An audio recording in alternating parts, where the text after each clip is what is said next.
Excelsior news में आप सभी का स्वागत है। मैं हूं रितेश गुप्ता। दर्शकों, बहुत प्राउड महसूस होता है जब कोई भारतीय बाहर दूर विदेशों में अपना परचम लहराता है और वहां का अनुभव जम्मू कश्मीर में या फिर अपने होम टाउन में लाता है। आज मैं आपकी मुलाकात करवाने जा रहा हूं प्राउडली क्रिस्टल मंगोत्रा जी से, जो ऑक्सफोर्ड यूनिवर्सिटी में रिसर्च वर्क कर रही हैं, एनजीओ के साथ एसोसिएट हैं और काफ़ी रिसर्च वर्क उनका जम्मू कश्मीर में भी काम में आ सकता है। आइए आपकी मुलाकात करवाते हैं और उनके अनुभव का लाभ उठाते हैं और जानने की कोशिश करते हैं कि यहाँ पर किस तरह से बदलाव लाया जा सकता है। बहुत बहुत स्वागत है आपका। Thank you so much. मैं क्रिस्टल मगोत्रा हूँ और मैं जम्मू और कश्मीर की रहने वाली हूँ। रिसेंटली मैंने अपनी masters university of Oxford UK से कंप्लीट किया है और मेरा बहुत सारा काम और रिसर्च जम्मू एंड कश्मीर में है। तो अभी मैं वापस आई हूँ थोड़ी दिन के लिए और यहीं पे अपना काम प्रोसीड कर रही हूँ। अपने होम टाउन में वापस आकर कैसा लग रहा है? बहुत अच्छा लग रहा है। 1 साल 1.5 साल बाद मैं वापस आई हूँ और सबसे मिल पा रही हूँ। बहुत सारे स्कूल्स में ट्रैवल कर रही हूँ। मेरा काम स्कूल्स और बच्चों और एजुकेशन सेक्टर में है, तो बहुत कुछ सीखने को मिल रहा है। क्रिस्टल, मैं आपका एक्सपीरियंस पूरा लेना चाहूँगा, पूरा जानना चाहूँगा कि किस तरह से जो है आपकी एंट्री ऑक्सफोर्ड में हुई, क्योंकि रिसर्च वर्क जो है आपने जम्मू कश्मीर में भी शुरू किया था और आप डायरेक्टली जो है ऑक्सफोर्ड में कैसे पहुंची? राइट। जम्मू एंड कश्मीर से मेरी इनिशियल स्कूलिंग हुई है। मैंने बहुत सारे स्कूल्स यहीं पे मैं पढ़ाई की है। काफ़ी वॉलंटियरिंग वर्क भी मैंने किया है रिमोट पार्ट्स में जम्मू एंड कश्मीर के। तो जब मेरी अंडर ग्रेजुएशन कॉलेज का चल रहा था, मुझे बहुत इंटरेस्ट था कि एजुकेशन सेक्टर में मैं कैसे कंट्रीब्यूट करूं, कैसे चेंज ला सकते हैं। तो मैंने कोर्सेज़ ढूंढे अब्रॉड, कहाँ कहाँ एजुकेशन की पढ़ाई होती है। इंडिया में ज़्यादा कोर्सेज़ ऐसे हैं नहीं अनफॉर्चुनेटली। तो मेरी काफ़ी यूनिवर्सिटीज़ में एडमिशन हुई थी। हार्वर्ड यूनिवर्सिटी में, Cambridge, Oxford, London school of economics. But मुझे लगा कि ऑक्सफोर्ड का जो कोर्स है वो बहुत अलाइंड है मेरे गोल्स के साथ, मुझे क्या पढ़ना है। तो आई वेंट टू ऑक्सफोर्ड। जैसे कि आप ऑक्सफोर्ड में गई, वहाँ का अनुभव आपने लिया, और जिस तरह से जम्मू कश्मीर की बात करूँ, यहाँ पर जो है हम जो पैटर्न लेकर चल रहे थे आज भी उसी पैटर्न पे है। ए से एप्पल है तो एप्पल ही है। ए से एरोप्लेन जो है हम बाद में सिखाएंगे, लेकिन सबसे हमारा इनिशियल रहेगा ए से एप्पल। आपको नहीं लगता कि जम्मू कश्मीर में या फिर इंडिया की बात करें, यहाँ पर थोड़ी सी रिफॉर्म की आवश्यकता है? एब्सोल्युटली। आई थिंक जो मेरा ऑक्सफोर्ड में एक्सपीरियंस था, मैं वहाँ पे भी बहुत स्कूल्स में गई, बहुत टीचर्स से बात की, बिकॉज़ मेरा रिसर्च वर्क वैसा ही था। तो जो वो पढ़ाते हैं, जैसे अप्रोच के साथ वो पढ़ाते हैं, जो रिसोर्सेज इंफ्रास्ट्रक्चर अवेलेबल है उनके पास, वो बहुत अलग है ऑब्वियसली। पर जब मैं यहाँ पे भी स्कूल्स में गई, मैं बहुत रिमोट पार्ट्स जम्मू कश्मीर के, पुंछ, मेंढर, राजौरी, बुद्धल, ऐसी ऐसी जगहों पे मैं स्कूल्स में गई। टीचर्स और बच्चों में बहुत पोटेंशियल है, बहुत ड्राइव है, पर अनफॉर्चुनेटली हमारे पास वो फंडिंग, रिसोर्सेज, सपोर्ट नहीं है। गवर्नमेंट बहुत कुछ कर रही है। स्पेशली आर्टिकल 370 के एब्रोगेशन के बाद हम एक्सपेक्ट कर सकते हैं कि प्राइवेट फंडिंग, इन्वेस्टर्स इस स्टेट में आए, यूटी में आए और अपने स्कूल्स खड़े करें, अपनी यूनिवर्सिटीज़ बनाएं। तो the hope is there, let's see what happens. बदलाव, क्या बदलाव आप चाहती हैं कि जम्मू कश्मीर के स्कूल्स में ये बदलाव होना चाहिए? जो आप रिसर्च कर रही हैं, क्या उस रिसर्च के अकॉर्डिंगली हम कुछ बदलाव, कुछ रिफॉर्म्स ला सकते हैं यहाँ पर? राइट। सो जब मैं ऑक्सफोर्ड यूनिवर्सिटी में थी, मैं और मेरी सुपरवाइज़र, हम एक पूरी टीम थी स्टूडेंट्स की, जो हमने पूरी एक रिसर्च वर्क JNK में किया है अबाउट क्रिएटिविटी, अबाउट इनोवेशन। तो यही हमारा गोल था कि हम अंडरस्टैंड कर पाएँ कि JNK के स्कूल्स में, बच्चों में, स्कूल्स में टीचर्स कैसे creativity, innovation, problem solving skills, analytical thinking skills incorporate कर पाए। क्योंकि आजकल कॉलेजेस में, जॉब्स में, पूरे वर्ल्ड में यही स्किल्स बहुत वैल्यूएबल हैं। तो हमें बहुत इंटरेस्टिंग फाइंडिंग्स मिली हैं उस रिसर्च से, और हम होप करते हैं कि हम गवर्नमेंट को वो दे पाएँ और फिर वो बदलाव देख पाएँ। मेथड की पर्टिकुलर बात करें तो यहाँ की टीचिंग मेथड और ऑक्सफोर्ड में ऑब्वियसली, या फिर हम अब्रॉड की बात करें, वहाँ पर टीचिंग मेथड में जो है ज़मीन आसमान का अंतर है। तो आपको नहीं लगता कुछ मेथड में भी बदलाव होना चाहिए? कौन सा मेथड हम यहाँ पर अडॉप्ट कर सकते हैं? बिल्कुल। मैंने इंडिया में 14-15 स्कूल्स चेंज किए हैं बिकॉज ऑफ मेरे पापा की ट्रांसफरेबल जॉब। तो मैंने काफ़ी स्कूल्स में पढ़ाई की है इंडिया में। मुझे एक बहुत डीप इंसाइट मिला कि कैसे इंडियन एजुकेशन सिस्टम ऑपरेट करता है। मैंने अपना कॉलेज भी यहाँ से किया, पर जब मैं ऑक्सफोर्ड गई वहाँ पे बहुत अलग सिस्टम है। पहले तो मेरे कोर्स में सिर्फ 10 बच्चे थे, they only select 10 students from around the world. तो उससे क्या होता है, एक तो बहुत पर्सनलाइज्ड टीचिंग होती है। हमें एक एक सुपरवाइज़र, एक एक फैकल्टी मेंबर के साथ पेयर किया जाता है वहाँ पे, और हमारी उनकी 1-to-1 डिस्कशन होती है। तो उससे बहुत ही पर्सनलाइज्ड टीचिंग है। ऊपर से क्लास ऐसा नहीं है कि प्रोफेसर ही बोल रहे हैं या पढ़ा रहे हैं और हम सुन रहे हैं। पूरी क्लासेस पीयर लेड हैं, हम क्लासेस लीड करते हैं, और जो प्रोफेसर होते हैं वो एक फैसिलिटेटर की तरह एक्ट करते हैं। उसके अलावा द रिसोर्सेज जो यूनिवर्सिटी ने हमें दिए थे, वर्ल्ड क्लास रिसोर्सेज। आपके जो फ्रेंड्स हैं वहाँ पे, जो आपकी क्लास में बच्चे हैं, वो 164 कंट्रीज़ को रिप्रेजेंट करते हैं ऑक्सफोर्ड में। इतनी कंट्रीज़ से बच्चे आए हैं, इतना वर्क एक्सपीरियंस लेकर आए हैं, अपने अपने डिफरेंट एक्सपीरियंसेस, कल्चरल बैकग्राउंड्स लेके आए हैं। तो लर्निंग उसमें बहुत ज़्यादा है। निसंदेह आपको सीखने के लिए बहुत सी चीज़ें वहाँ से मिली होंगी, तो आपने जम्मू कश्मीर का क्या अनुभव वहाँ पर शेयर किया? बिल्कुल, वहाँ पे सब लोग बहुत एक्साइटेड थे कि मैं I was the only person. एक तो मैं सिर्फ एक ही इंडियन थी अपने पूरे डिपार्टमेंट में और अपने कोहॉर्ट में वहाँ पे, और JNK से भी मैं ओनली वहाँ पे इंडियन थी। तो वो बहुत एक्साइटेड रहते थे। मैं क्लास में बहुत कुछ मैंने शेयर किया, मेरे ट्रैवल एक्सपीरियंसेस के बारे में, मेरे जितने भी यहाँ एकेडमिक एक्सपीरियंसेस रहे हैं, और जितना मैंने यहाँ पे काम किया है। मैं वहाँ पे अपने प्रोफेसर्स को, अपने सुपरवाइज़र्स को, और अपने काम जो वहाँ पे मैं एक NGO के साथ जुड़ी हुई हूँ, वहाँ पे भी मैंने उनको बताया। और फाइनली जो मैंने अपना डिसर्टेशन, अपना थीसिस लिखा है वहाँ पे, वो पूरा JNK के बारे में है। क्रिस्टल, मैं अब आपसे ये जानना चाहता हूँ, जो थीसिस, जो रिसर्च वर्क आपने वहाँ किया है, मैं चाहता हूँ कि आप दर्शकों के साथ वो थोड़ा सा साझा कीजिए। राइट। वेल, जब मैं वहाँ पे थी तो मेरे कोर्स का एक बहुत इम्पॉर्टेंट पार्ट है कि हमें एक 20,000 वर्ड्स का थीसिस लिखना है एक टॉपिक पे जिसमें हमें इंटरेस्ट है, एंड पूरे साल हम उस थीसिस पे वर्क करते हैं विद एन ऑक्सफोर्ड प्रोफेसर। मेरा थीसिस था about creativity, innovation, problem solving skills Jammu and Kashmir में। ये बिल्कुल अलाइंड है, जैसे मैंने बोला, न्यू एजुकेशन पॉलिसी जो सेंट्रल गवर्नमेंट ने अभी इंट्रोड्यूस की है, उसमें भी यही है कि कैसे हमारे स्कूल्स फॉस्टर कर सकते हैं क्रिएटिविटी। तो उसके बेसिस पे मैंने बहुत सारे टीचर्स, बहुत सारे स्टूडेंट्स जम्मू एंड कश्मीर में, उनसे बातें करी, उनसे इंटरव्यूज़ करे, वो डेटा कलेक्ट किया, और फिर वो डेटा एनालाइज करके अभी मैंने पूरा वो थीसिस लिखा है। कैसे कैसे कर सकते हैं, एक्चुअल में कैसे कर सकते हैं?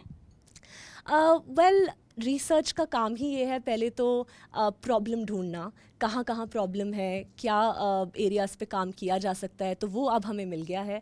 अब we will approach government officials, other stakeholders जो यहाँ पे हैं, एजुकेटर्स यहाँ पे हैं। और अभी मैं जम्मू इसीलिए आई हूँ क्योंकि मैं काफ़ी स्कूल्स में जा के टीचर्स को बता रही हूँ, प्रेजेंटेशंस कर रही हूँ, सेमिनार्स कर रही हूँ, उनको बताने के लिए कि कैसे वो क्रिएटिविटी और इनोवेशन स्कूल में फॉस्टर कर सकते हैं। क्रिस्टल, जैसे कि आप भी जम्मू से बिलोंग करती हैं, निसंदेह आपने ऑक्सफोर्ड में भी अपना परचम लहराया, लेकिन मैं रियलिटी की तरफ जाऊंगा। जिस तरह से यहाँ के स्कूल्स की पर्टिकुलर बात करें, गवर्नमेंट स्कूल्स की बात करें, यहाँ पर इंफ्रास्ट्रक्चर नहीं है। यहाँ पर बच्चों की बात करें, वहाँ पर उनको फैसिलिटीज़ नहीं दी जाती हैं। तो किस तरह से हम इनोवेटिव में आएंगे? राइट। वेल, कोविड के जब कोविड चल रहा था तब भी मैं काफ़ी टीचर्स से बात कर रही थी, और मुझे पता लगा कि कई लोगों के पास स्मार्टफोन या टैबलेट्स भी नहीं थे, और इंटरनेट कनेक्शन तो था ही नहीं। तो बहुत सारी चीज़ें अभी करनी है हमें, in terms of funding, in terms of government support. बहुत कुछ किया जा भी चुका है, क्योंकि मैं यहाँ पे स्कूल्स में खुद पढ़ी हूँ, खुद जा रही हूँ, तो मैं देख रही हूँ बहुत चेंज आया है। पर थोड़ी प्राइवेट फंडिंग हो, इन्वेस्टर्स हो, गवर्नमेंट सपोर्ट हो, और आई थिंक सबसे ज़्यादा इम्पॉर्टेंट है कि हम लोग एज सिटीजन्स भी कंट्रीब्यूट करें। हम गवर्नमेंट को बोल सकते हैं, प्राइवेट कंपनीज़ को बोल सकते हैं, बट जब तक हम लोग अपने बच्चों को, अपने फ्रेंड्स को, टीचर्स को, स्कूल्स को सपोर्ट नहीं करेंगे in what ever little capacity जो हम कर सकते हैं, वो चेंज नहीं आएगा। तो इट्स अ प्राइवेट सेक्टर की बात करूं, प्राइवेट स्कूल्स की बात करूं, तो वो काफ़ी आगे निकल रहे हैं। गवर्नमेंट स्कूल्स की बात करूं तो गवर्नमेंट स्कूल्स को फंड्स दिया जाता है, यहाँ पर तरह तरह की फैसिलिटीज़ देने का दावा किया जाता है। लेकिन यहाँ के रिज़ल्ट की बात करें तो एकेडमिक्स में रिज़ल्ट जो है वो अप टू द मार्क नहीं होता है। तो बाकी चीज़ों में हम कैसे उभर सकते हैं? जब हम एकेडमिक्स में सुधार नहीं कर पा रहे हैं, तो बाकी चीज़ों में हम कैसे सुधार कर पाएंगे, खासकर गवर्नमेंट स्कूल्स में? राइट। जो हमारा एजुकेशन सिस्टम है वो ब्रिटिश के ज़माने से चला आ रहा है। उसमें कोई भी चेंजेस नहीं थे, पर अब रिसेंटली जो न्यू एजुकेशन पॉलिसी निकली है उसके तहत बहुत सारे न्यू चेंजेस हैं। एक क्लासरूम में सिर्फ 30 बच्चे हो सकते हैं, सिर्फ 30 बच्चे हो सकते हैं, और वो बहुत लैंडमार्क चेंज होगा, क्योंकि आप देखेंगे क्लासेस में कभी कभी 50-55 किड्स होते हैं कि क्लास में, तो टीचर बच्चों को पर्सनलाइज लर्निंग नहीं दे पाते। तो एक ये बहुत इंटरेस्टिंग चेंज आया है कि एक क्लास में सिर्फ 30 बच्चे होंगे, टीचर्स उनको पर्सनलाइज्ड अटेंशन दे पाएंगी। और उसके अलावा भी स्कूल्स में बहुत सारे चेंजेस आ रहे हैं। 6 स्टैंडर्ड ऑनवर्ड्स आपको कोडिंग सिखाई जाएगी, आपके बहुत सारे इंटर्नशिप्स आप कर सकते हैं, पर वो तो टाइम के साथ ही पता चलेगा, क्योंकि गवर्नमेंट स्कूल्स में वो फंडिंग पहुंचना और वो ट्रिकल डाउन होना लास्ट बच्चे तक, वो हमें। क्रिस्टल, मैं अगर हमारे जम्मू कश्मीर की बात करूं, जम्मू कश्मीर में जो सिचुएशन यहाँ पर चल रही है, हम एजुकेशन की तरफ ध्यान दे रहे हैं, हमारे पेरेंट्स जो हैं बच्चों की तरफ ध्यान देते हैं, एजुकेशन की तरफ ध्यान देते हैं, पर बावजूद इसके हम ट्यूशन का सहारा लेते हैं। क्या कहना चाहेंगे इस पॉइंट पे? ट्यूशन से मुझे ऐसा कोई प्रॉब्लम लगता नहीं है ट्यूशन लेने में, लेकिन ट्यूशन हमें समझना चाहिए एक सप्लीमेंट है, एक सपोर्ट है टू जो जनरल बच्चे स्कूल जा रहे हैं, पर वो सप्लीमेंट नहीं कर सकता जो स्कूल में चल रहा है, बिकॉज वो बहुत अलग मतलब अटेंशन जो है हर बच्चे को नहीं मिल सकती है, आपका कहने का मतलब है?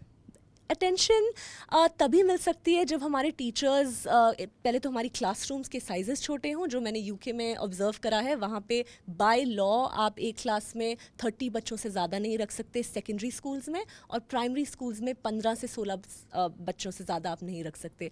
तो टीचर भी एक क्लास में, वहाँ पे मैंने नोटिस किया जो प्राइमरी नर्सरी सेक्शंस हैं, वहाँ पे एक क्लास में 4 टीचर्स हैं, तो 1:4 का रेशो है, एक टीचर और 4 बच्चे। तो ये अडॉप्ट करने की आवश्यकता है हमारे खासकर जम्मू कश्मीर में? बिल्कुल आवश्यकता है, बिल्कुल बहुत इम्पॉर्टेंट है। टीचर्स को ज़्यादा ट्रेन किया जाए। मैं बहुत इनकरेज करना चाहती हूँ यंग बॉयज़ एंड गर्ल्स को कि आप teaching as a profession seriously consider करें। हमारे स्कूल्स में बहुत शॉर्टेज है अच्छे टीचर्स की।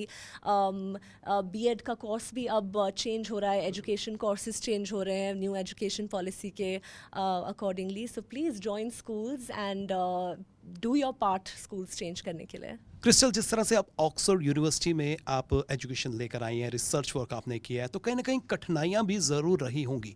अब मैं ये जानना चाहता हूँ क्या क्या डिफ़िकल्टीज आपने फेस की?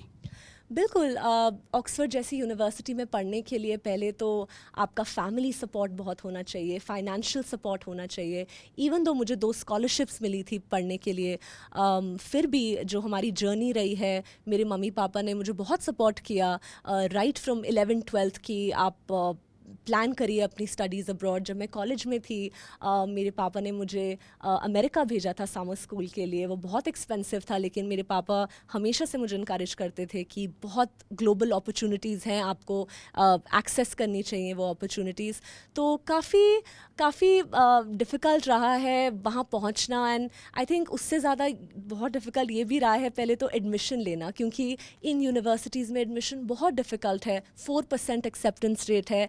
एक क्लास में सिर्फ 10 बच्चों को पूरे वर्ल्ड से उन्होंने सिलेक्ट किया है। मेरा एडमिशन प्रोसेस भी बहुत डिफ़िकल्ट था। 2 रिसर्च पेपर्स देने थे, रिकमेंडेशंस आपको चाहिए होती है, आपका इंटरव्यू होता है, उसके बाद जाके आपको वहाँ बुलाया जाता है। And all through out my course पूरा 1 साल बहुत रिग्रेस है। 3 टर्म्स में हमें एसेज लिखने होते हैं, असाइनमेंट सबमिट करने होते हैं, कोई ब्रेक नहीं था। तो and obviously you are surrounded by ऐसे लोग जो पूरे प्लानट में brilliant, the most brilliant people on the planet are in Oxford University. तो आपको कभी कभी लगता है मैं इनफ कर रही हूँ कि नहीं, बहुत प्रेशर होता है। But at the end of the day जो एक्सपीरियंस रहा मेरा वो प्राइसलेस था। वो experience can't be matched, and I am so grateful मेरे पेरेंट्स के लिए, वो स्कॉलरशिप फंडिंग एजेंसीज़ के लिए जिन्होंने मेरे में पोटेंशियल देखा और मुझे वहाँ पे भेजा। अब मैं जानना चाहता हूँ, जिस एनजीओ के साथ आप रिलेट थी, उस एनजीओ की क्या वर्किंग थी, और उस एनजीओ की वर्किंग हम जम्मू कश्मीर में किस तरह से अडॉप्ट कर सकते हैं? बिल्कुल, तो मैं एक एनजीओ के साथ जुड़ी हुई हूँ वहाँ ऑक्सफोर्ड में, उसका नाम है ऑक्सफोर्ड क्रिएटर्स। हमने वो फाउंड किया है एनजीओ, मैं फाउंडिंग टीम में हूँ। एंड हम 11 से 16 साल के बच्चों को टारगेट करते हैं जो स्कूल के सिस्टम से एक्सक्लूडेड हैं। वो एक्सक्लूडेड किसी भी वजह से हो सकते हैं, शायद उनको कोई मेंटल डिसेबिलिटी है, वो स्पेशल चिल्ड्रन है, कभी कभी क्लास में उनका ध्यान नहीं लगता है, तो वहाँ के स्कूल्स उनको एक्सक्लूड कर देते हैं, उनको स्कूल आने नहीं देते हैं और उन पे रिस्ट्रिक्शंस लगा देते हैं। तो हम यूके गवर्नमेंट के साथ काफ़ी काम कर रहे हैं कि कैसे हम इन बच्चों को स्कूल के अंदर वापस बुलाएं। तो मेरा काम वहीं उन्हीं के साथ चल रहा है। और ये आई थिंक इंडिया में भी ये प्रॉब्लम है कि हम कभी कभी ये सोचते हैं कि कोई बच्चा पढ़ाई में इंटरेस्टेड नहीं है, सिर्फ स्पोर्ट्स में इंटरेस्टेड है, क्लास से बाहर रहता है, तो वो इंटेलिजेंट नहीं है, उसके पास कुछ कंट्रीब्यूट करने के लिए नहीं है। पर I think that is very wrong. हर बच्चे का अपना एक इंटरेस्ट होता है, हर बच्चे को अपना एक इंटरेस्ट परस्यू करने का वो स्पेस देना चाहिए। तो बिल्कुल, और मेरा मेन मोटिव वहाँ पढ़ने का, वहाँ काम करने का यही है कि मैं वो सारी लर्निंग्स, वो सारे स्किल्स वापस आऊँ जम्मू में, यहाँ पे अप्लाई कर पाऊँ इंडिया में, और अपनी कम्युनिटी को वापस दे पाऊँ, क्योंकि मैं यहीं से पली बड़ी हूँ और पढ़ के गई हूँ वापस। क्रिस्टल, मैं अब आपका ध्यान उस ओर केंद्रित करने चाहूँगा जिस तरह से आपने भी इशारा किया कि जो स्पेशल एबल्ड स्टूडेंट्स हैं हमारे जम्मू में भी, इस तरह से कई तरह के बच्चे हैं। कोई आंखों से नहीं देख सकता, कोई एबनॉर्मल की तरफ है, कोई चल नहीं सकता, कोई हैंडीकैप्ड है। मीन्स हर कैटेगरी के जो है आपको बच्चे यहाँ पर मिलेंगे। कई पेरेंट्स जो है उनको सपोर्ट करते हैं कि वो एजुकेशन की तरफ बढ़ें, लेकिन मैक्सिमम हमने देखा है कि उन बच्चों के पेरेंट्स उनको सपोर्ट नहीं कर पाते ड्यू टू वेरियस रीज़न। उनके लिए हम जम्मू कश्मीर में क्या कर सकते हैं? आपकी एनजीओ जब आप वापस आएंगी क्या कर सकती है? बिल्कुल, यही प्लान है कि मैं वहाँ से सीख कर आऊँ कि वो कैसे ऑपरेट करते हैं, क्योंकि जम्मू में एक तो स्कूल्स नॉर्मल रेगुलर स्कूल्स में ही फंडिंग कम है, तो जो वो स्कूल्स हैं और वो टीचर्स हैं जो स्पेशल चिल्ड्रन को पढ़ाते हैं वो तो और ही कम है, उसके लिए बिल्कुल ही फंडिंग नहीं है। तो मेरी बैकग्राउंड, जो मैंने अंडर ग्रेजुएट डिग्री की थी, वो भी साइकोलॉजी में थी, क्लिनिकल साइकोलॉजी, डेवलपमेंटल साइकोलॉजी। तो मुझे बहुत इंटरेस्ट है मेंटल हेल्थ में, मेंटल डिसेबिलिटीज़ में।